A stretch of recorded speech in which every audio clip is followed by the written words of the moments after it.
Hey guys, it's Teaksy here. Welcome back to the channel, and in today's video guys, for the first time, we are finally going to be discussing some details about Modern Warfare 3. Now, to avoid any confusion, I don't mean the OG Modern Warfare 3, I mean the new one, releasing November the 10th this year, the next installment in the Call of Duty series created by Sledgehammer Games. So we've known about this game for a little while now, but over the past week or so we've actually started to have some official details came out, and it felt like the perfect time to discuss this. So it's been a little bit of a strange year, because when Modern Warfare 2 2022 first released, we assumed that we were moving to a 2-year cycle. We were going to have this game for 2 years, and we wouldn't actually get a new game until 2024 with Treyarch. Now, things have changed a little bit, because we are now getting Modern Warfare 3, which is actually going to be its own game. Now, it's a little bit of a weird one. I don't know why they've decided to change to this. One of the things I would say about a 2-year cycle Call of Duty is, at the beginning of it, I thought this sounds like a really good idea for COD, because the amount of time that allows, you know, not only the 3-year cycle leading up to the game, but then having the game for 2 years, I thought that just gives developers so much time to put their ideas into the game, to really create a good game, and then have like an extra year to build on it from release. But on the other hand, I kind of thought, if we get a bad Call of Duty and we have to play that for 2 years, it's going to be difficult. And I guess in a way that's what happened with Modern Warfare 2 2022 for me, because I've found it difficult enough playing that game for like 2 months, let alone 2 years. So they've obviously gone down this new route. We've got Modern Warfare 3 coming, created by Sledgehammer Games, and yeah, a lot of rumours have been flying about, but we're going to discuss now some of the official stuff that's come out this past week about what we know. We're going to go through and discuss each topic, just going to be focusing on the multiplayer, and we'll be doing this in no particular order. So firstly, the mini-map returns. So if anybody's firing an unsilenced weapon, they will show on your mini-map. This has been a staple in Call of Duty for many years. We've kind of not seen it as much as we'd like in the past few years.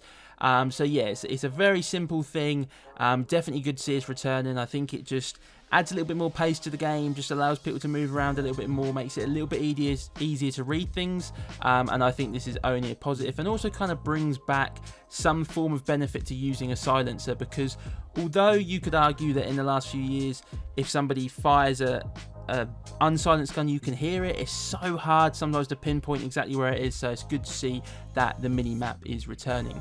We're also returning to 150 health, which is what we've got over on Black Ops Cold War. I think this is really positive. I know over the years there's been some ridiculous time to kills, and some of the Call of Duties that we absolutely love had like ridiculous TTKs, but I do think 150 is definitely a good starting point.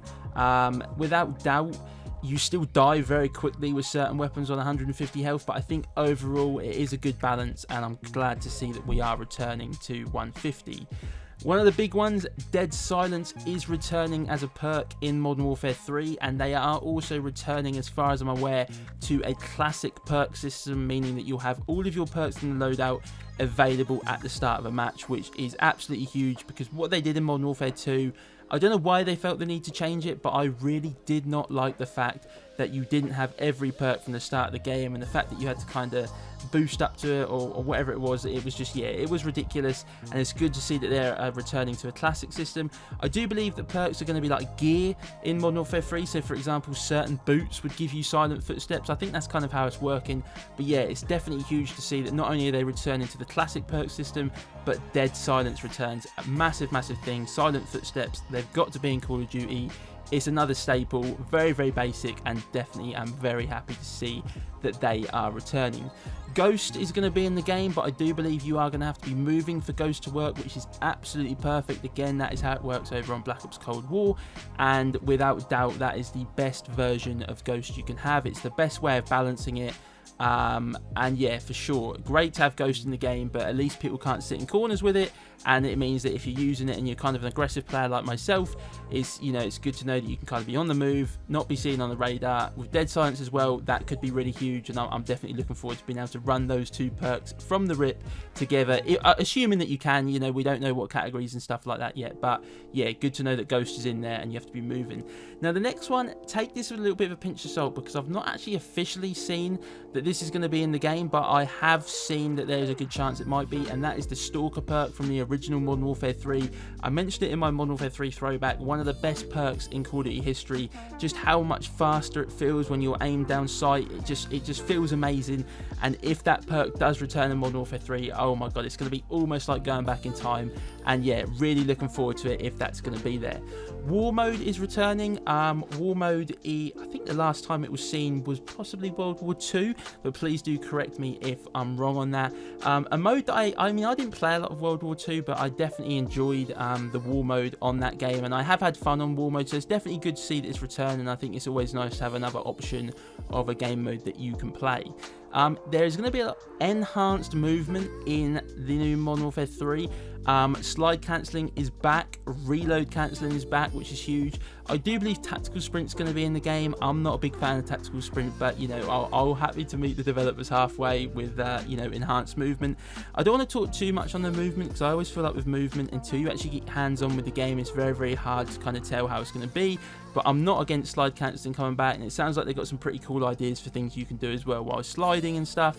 So yeah, good to know that there's going to be enhanced movement in the game, and you know, obviously movement always adds some form of skill gap, but I don't really want to go into too much detail on that at the moment, because like I say, I don't fully know until I get my hands on. But yeah, reload cancelling coming back as well is absolutely huge. Why they took it out in Modern Warfare 2 2022, I don't know, but it's good to see that it's returning.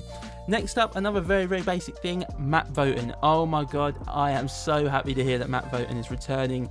I don't know why they ever took it out. I think for me, map voting is a huge thing. It's very, very simple. It just allows you not only to have the choice of 2 maps, but to actually vote for your favourite, rather than being forced to play a map. And I think one of the big problems with being forced to play a map is that it's okay if you get a map that you like, but if you get a really rubbish map, you kind of have the problem where you're like, in your head, you're like, do I play this even though it's going to be horrible? Do I back out and search for a new lobby? But obviously, you know, finding lobbies isn't always as quick as it used to be.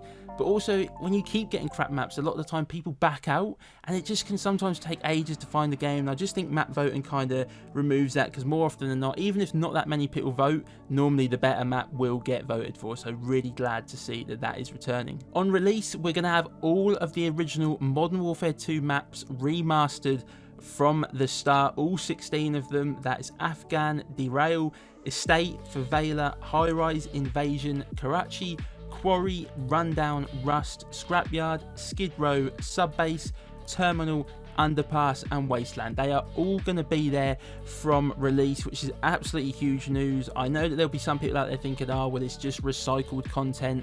I do get that. I'm also somebody who does like to see new maps mixed in with old ones, but I think with some of the release maps we've had in the past few years of Call of Duty, it's good to know that we're going to have 16 from the start. I know not all of them are solid, but the majority of them are, so I think that's really good. And additionally, on top of that, we're going to have more than 12 all new core 6v6 maps that will arrive throughout Modern Warfare 3's post-launch season. So it's good to know that they've got lots of maps on the way. We're going to have some recycled ones at the start, but again, they are great maps, most of them. I don't know about any other remasters. I guess there could be a few more that they chuck in along the way, but to have those 16 from the start, I think is really positive, and good to know that they're going to be bringing more on top of that as well.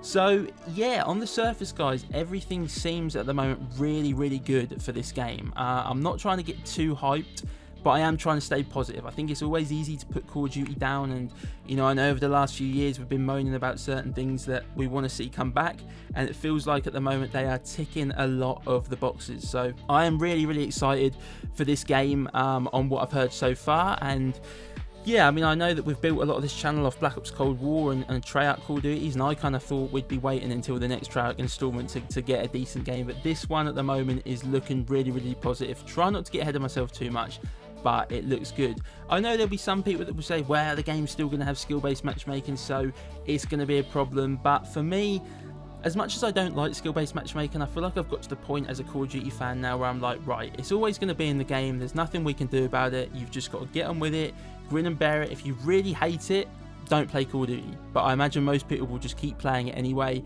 And I think skill-based matchmaking, I know it sometimes manipulates, you know, how you play the game, but I think overall it's not terrible, and over time it always gets better anyway once the player count starts to drop. So yes, I know SBMM is going to be there, it's probably a negative, but there's just no point moaning about it anymore. We know it's going to be there, it is what it is. On top of this, guys, I don't plan on playing the beta. There is a reason for this. I think the beta is scheduled for, I think, around the start of October somewhere. I'm not going to be playing it. There is a reason for that, and that will be explained at a later date, but I will make sure to watch other people when they're playing the beta to try and get a bit more of a feel for multiplayer, and I assume at some point there will be a multiplayer reveal, so if I feel necessary, I will create another video about Modern Warfare 3 before it comes out, but if not, this will probably be the main one before the game releases. I just felt like I wanted to get something out there, talk about it, share some of the points, share some of my thoughts, and get an idea on how you guys are feeling, because I do genuinely think that this could be a really, really good year for Call of Duty. But I'm going to leave the video there, guys. If you're looking forward to Modern Warfare 3 and you think it's going to be a good game, please do hit the like button down below, and please do let me know down in the comment section how you're feeling about what they've said. You know, are you feeling positive as well, or are you still a bit skeptical because it's Call of Duty? Do let me know down in the comment section, guys, and if you are brand new around here and want to find your way back for more, please do consider subscribing to the channel, and as always, guys, I hope everyone's a great day, and I'll catch you all in the next one.